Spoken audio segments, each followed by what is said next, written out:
نبی پاک صلی اللہ علیہ وسلم نے حضرت علی رضی اللہ تعالیٰ کو فرمایا یا علی ثلاث لا تؤخرا، فرمایا علی 3 چیزوں میں دیر نہ کرنا،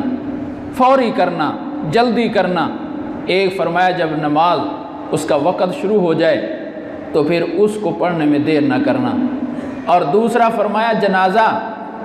جب وہ تیار ہو جائے تو بلا وجہ میت کو اپنے گھر پہنچانے میں جلدی نہ کریں۔ نبی پاک صلی اللہ علیہ وسلم نے تو جنازے کو تعجیل کرنے میں اتنی تاکید فرمائی ہے کہ جو لوگ چارپائی اٹھا کر لے جا رہے ہیں وہ بھی ذرا تیز قدموں سے چلیں، اتنا جلدی اس کو اپنے گھر پہنچائیں۔ اور فرمایا اس کی وجہ یہ ہے کہ فرمایا کہ اگر میت جنتی ہے تو وہ چیخ چیخ کر کہہ رہا ہوتا ہے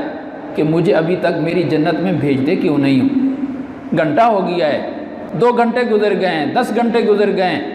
تم اپنے انتظامات کے انتظار میں مجھے جنت سے دور کیوں رکھے ہوئے ہو؟ تو اس لیے فرمایا اگر جنتی ہے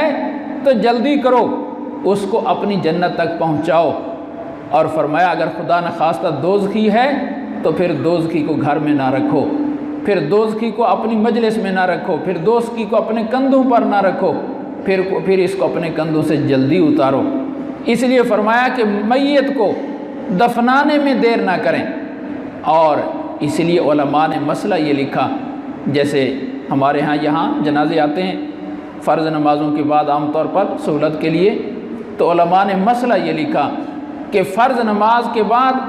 سنتیں بھی بعد میں پڑھی جائیں، جنازہ پہلے پڑھ کے اس کو دفن کیا جائے۔ یعنی اس کی اتنی تعجیل ہے کہ اس کی خاطر نفلوں اور سنتوں کی خاطر بھی اس کو دیر نہ کریں۔ اور ہم نے جنازے میں بھی کئی ساری اتنی ایسی رسمیں لگا لی ہیں کہ کئی گھنٹے جنازہ پڑھنے میں گزر جاتے، اور کوئی جنازے سے پہلے کی رسمیں، کچھ بعد کی رسمیں، تو یہ اسلام کے اندر محبوب نہیں ہے۔ تو خیر تیسری چیز فرمایا 3 چیزوں میں دیر نہ کرو۔